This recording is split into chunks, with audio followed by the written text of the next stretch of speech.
داوا دەکەن لەم سەرمایەدا هەژارەکان لەبیر نەکەن و دزەکانیش تەماحیان کردو سەرمەنهۆڵەکان و دەیاندزن.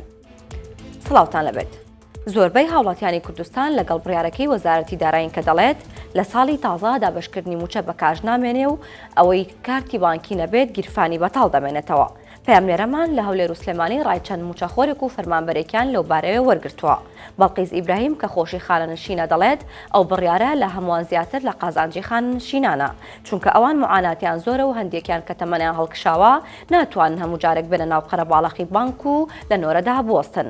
ئەو هاوڵاتیانە دەڵێن ئەگەر وەک وڵاتانی پێشکەوتوو کەڵک لە کارتی بانکی وەربگیرێت لە قازانجی حکوومەتە و خەڵکیش دەبێت، بەڵام بەو مەرجەی ئایتیئێمەکان هەمیشە پارەیان تێدا بێت و لە کار نەکەون.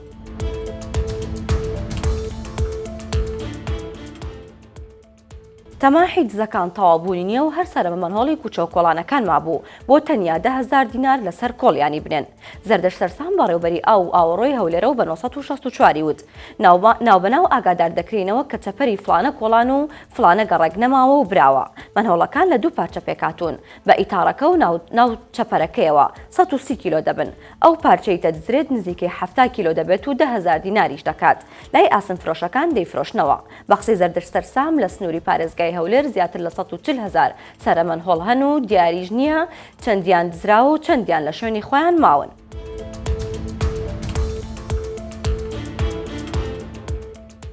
سەرماکە هاتن و زۆرن ئەو خێزانانش پێویستیان بە گەرمکەرەوە و پۆشاکی گەرم هەیە.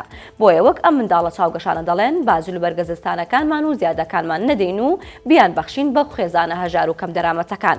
لە سلێمانی قوتابخانەی پێرفێکتی بنەڕەتی کەمپینی بۆ بەخشینی جلی زیادە ڕاگەیاند و دکتۆر پێشڕەو حەمەعەلی چاودێری پەروەردەیی بە 1964 وت دەکرێت جلوبەرگەکان تازە بن و دەشکرێت کۆن بن و بەکار هاتبن. هەمویان خاوێن دەکرێنەوە و بەستە دەکرێن و دواتر بەسەر ماڵە فەقیر و هەژارەکاندا بەش دەکرێن. تەنیا منداڵەکان نین جلەکانیان دەبەخشن، بەڵکو دایک و باوکەکانیش بەشداری کەمپینەکە دەکەن و وەک دکتۆر پێشڕەو دەڵێت جلوبەرگەکان بۆ تەمەنی 1 ساڵ تا 50 ساڵ دەبێت.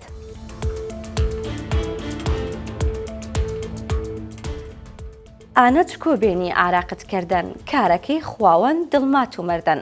لانەوە بەم گۆرانی هەورامیە خۆی کرد بە ناو فیستیڤاڵی بازاڕی کەلاردا و هەر بەتەنیا جەوەکەی شڵەقاند.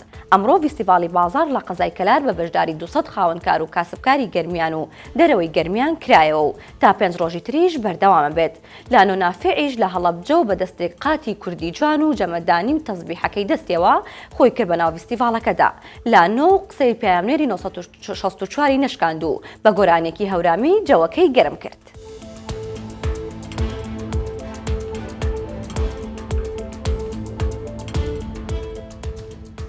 بەڵێ بەڕێزان سەرنجتان بۆ هەواڵێکی تر ڕاکێشمە ماپەڕی 1964 ئەویش ئەوەیە کە وەزارەتی ئەوقاف و کاروباری ئاینی داوامی فەرمی تا کاتژمێر 4 ئێوارە درێژ کردوتەوە. ئەمەش لە پێناوی خزمەتکردنی و هاوڵاتیانی کە ناویان بۆ فەریزەی حەج دەرچووە بۆ ساڵی 2026 و چەند ڕێنماییەک و چەند ئاگادارێکی بڵاو کردێتەوە تێیدا باس لەوە دەکات کە ڕۆژانە داوامیان تا کاتژمێر 4 درێژ کراتەوە لەگەڵ ئەوەش ڕۆژانی شەممە دەوام دەکەن و ئەم بڕیارە لە ئەمڕۆ 20 مانگەوە دەرچووە لە 20 یانزە و هەتاوەکو 20 بەردەوام دەبێت و بۆ شێوازە کار دەکەن بۆی خزمەتی و هاوڵاتیانە بکەن کە ناویان بۆ فەریزەی حەج دەرچووە. هەواڵەکانم پێشکەشکردن هەر شاد بن.